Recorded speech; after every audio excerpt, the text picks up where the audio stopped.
Early one morning, Sir Topham Hatt arrived with bad news at Tidmouth Sheds. Some of the engines are stranded on the main line. Their lines are blocked by snow. "Oh no," said Thomas. "That's terrible. Which is why I need you to get your snowplow on, and then you can help them by clearing their ways." "Yes, sir," said Thomas. He puffed away. Soon, Thomas had his snowplow on, and he came back to Tidmouth Sheds. "You want to take Toad the brake van with workmen," said Sir Topham Hatt. "Also," said Sir Topham Hatt, "you need to tell them their jobs. Douglas needs to take some excess butter from the chocolate factory back to the farm. The delivery last night had too much. Oliver needs to collect the children at Tidmouth Station. They need to go to the vicar's party at his orchard. It's a Christmas party. And finally, Duck needs to collect rock from the quarry and take it to Brendam Harbor." "Okay, sir," said Thomas. "I'm right on it." A Christmas party, he thought. Interesting. It's only the 22nd. He was so busy thinking about it, he didn't watch where he was going. The next thing he knew, he was face down in a bank of snow. "Cinders and ashes, what happened?"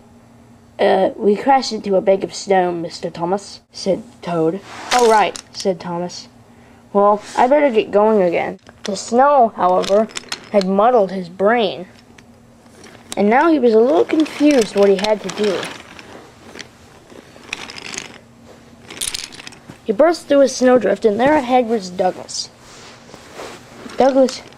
Thomas cleared Douglas's path, and then told Douglas his job.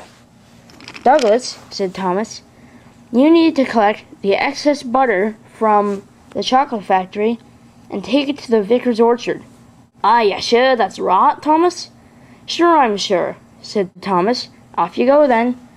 "Oh, well," said Douglas, and he hurried away. Thomas continued plowing through the snow. There ahead was Oliver.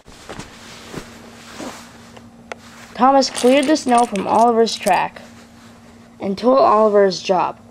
"Oliver," he said, "you must collect children from Tidmouth Station and take them to Brendam Docks." Mr. Thomas," said Toad, "are you sure that's what Sir Topham Hatt said?" "Sure, I'm sure," said Thomas. "Off you go then, Oliver." "All right," said Oliver.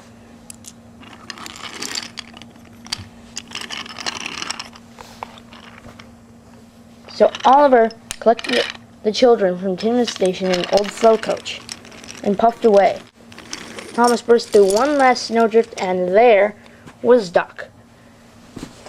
Thomas cleared Duck's line and told Duck his job. "Duck," he said, "you need to pick up rock from the quarry and take it to Farmer McColl." "What would Farmer McColl want with rock?" said Duck. "Are you sure that's right?" said Duck's driver. "Sure, I'm sure," said Thomas. "Off you go, Duck." Duck's driver shrugged, then started Duck. Thomas rolled into a siding to allow Duck to pass. Duck coupled to the cars and hurried away. "Mission accomplished," said Thomas, and hurried back to Tidmouth Sheds. He went over a bumpy line and through another snowdrift. As he went through, he saw Sir Topham Hatt was waiting at Tidmouth Sheds for him. "Probably here to congratulate me," said Thomas, on how good of a job I've done." But he was wrong. "Thomas," said the Fat Controller, "what's going on? Farmer McColl says that he has received a bunch of rock that he does not know what to do with. The vicar says he has received butter instead of his children, and the children's mothers are worried where the children are. And just recently, I had to tell them that they were at random docks because the dock manager there told me they were. What's going on? I'm sorry, sir, said Thomas, realizing what had happened. I was thinking about the Christmas party. I wasn't watching where I was going, and I crashed into a snowbank. That must have muddled my brain a little. Well, now nothing's going to run on time, said Sir Topham Hatt. Don't worry, sir, said Thomas. I'll make everything right. You, said Molly, don't think you're going to do that alone. Thomas, we'll help you, smiled Edward. Oh, thank you, said Thomas. That'll be a big help.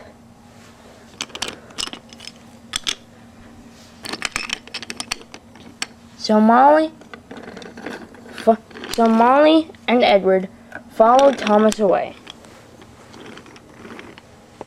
Thomas collected the butter and took it from the orchard to the dairy barn. Molly collected the children and took them from the docks to the orchard. And Edward collected the rock and took it from the dairy farm to the docks. All the engines came back to tin sheds. Thomas was last to arrive. Well done, all three of you, said Sir Topham Hatt. I am very proud of the work you have all done. Thank you, sir, they all said. Thomas was happiest of all. Mainline engines always rest happy, they are superior by far. But little engines toil away from dawn till dusk, without a fuss or care. Little engines